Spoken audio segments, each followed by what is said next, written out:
CBI in an office in lan tura Kejriwal han ko thule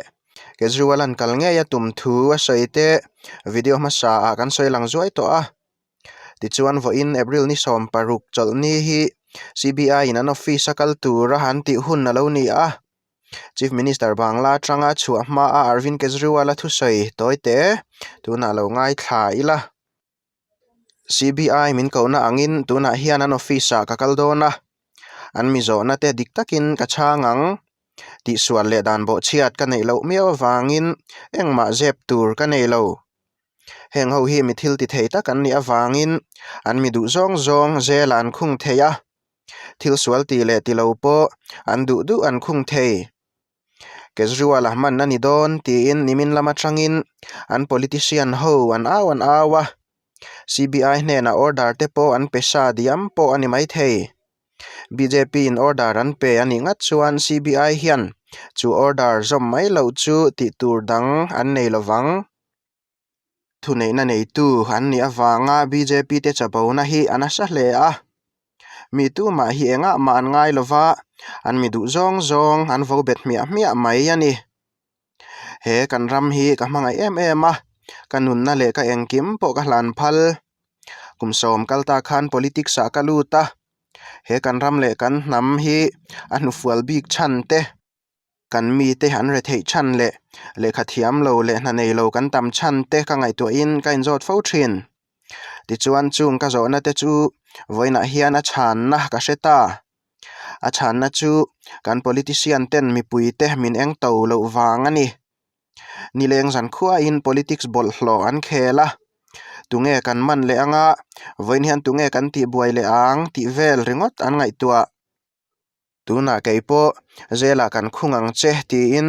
min soi thain min vo ani a in du chuan min khung ta che u zela min khung awangin kan ramin ma son pha in kan thalai ten na an mu pha angem zirlai ten zirna tha an mu pha angem an mu pha lowanga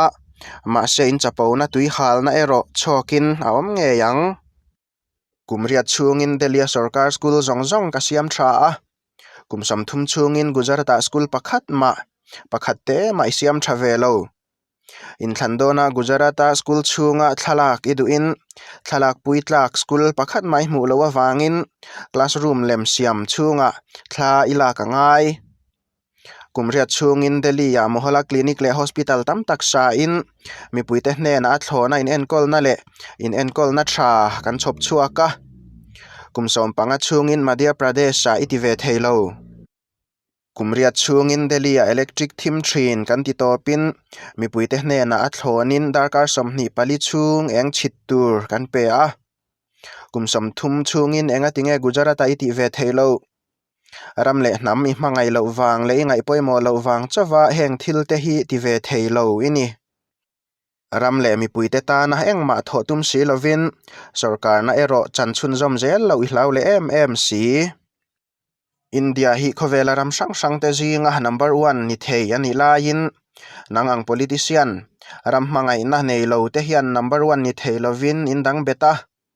tuna ero mi puiten malampan nan du awangin in chelding zo to lowang in ti du ti ula heram hi malampana akalna konga in chelding reng zo chuang lowang kumsom kalta khan sugar nat na nei kani chungin eiruk na donan ni som panga lai te cho kalo ngei to thrina eiruk na donan le kan ram chan nan chuan kanun po ka thap thin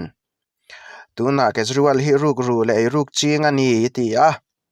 Income Tax Commissioner kan ni lai khan du ni ila chuan cheng tam tak ei ru thei kan ni asin ma se chu na chu ban sanin kum tam tak Delhi veng tlaber le mire thei te chen na hmuna an rong bolin ka oma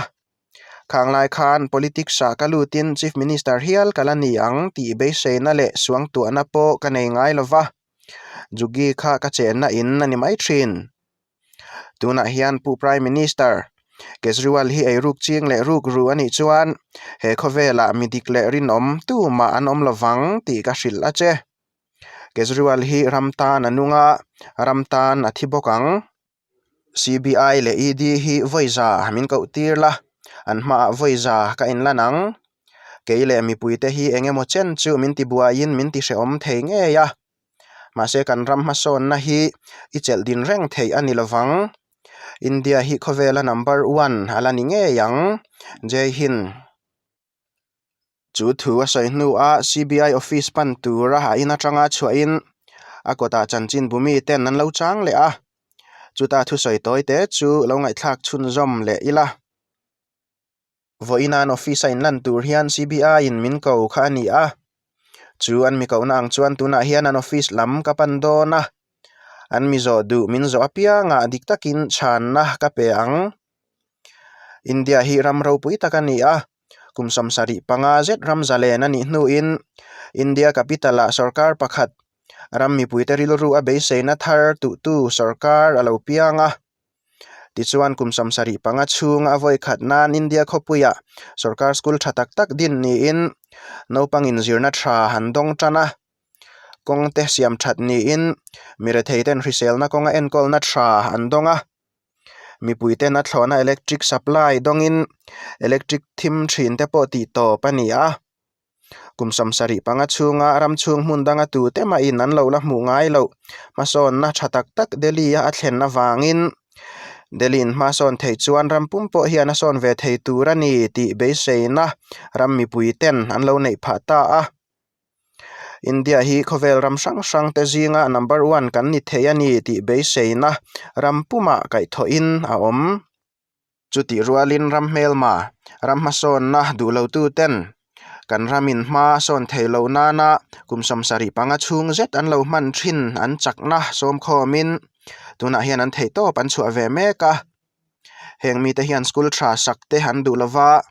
mire thei fa te hna zirna tha pe kan du hek lo ramchunga hospital tha sak an du lova India hi khovela number 1 a siam an du bok lo chung mi te chuan kumsom sari panga chung an chakna som khomin hetiang din huna hian min din pui renga rammason kan ni an hlawani ma se voin hian chung ramhmel ma te hna chuan hei hi ka cha du tuna chuan India hi nang ni chel din reng ruala ni to lo mi puiten kan ram hi ti mason kan du ve to a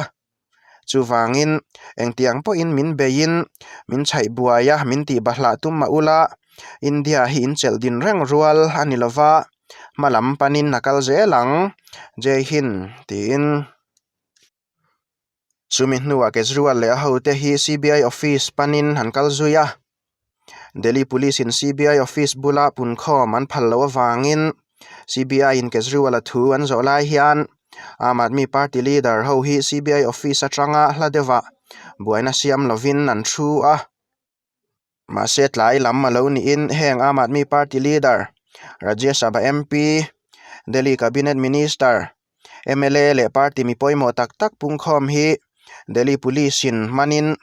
police station nan khung khoma an chunga thil thlen chun zom dan le Arvind Kejriwal chunga thil thleng te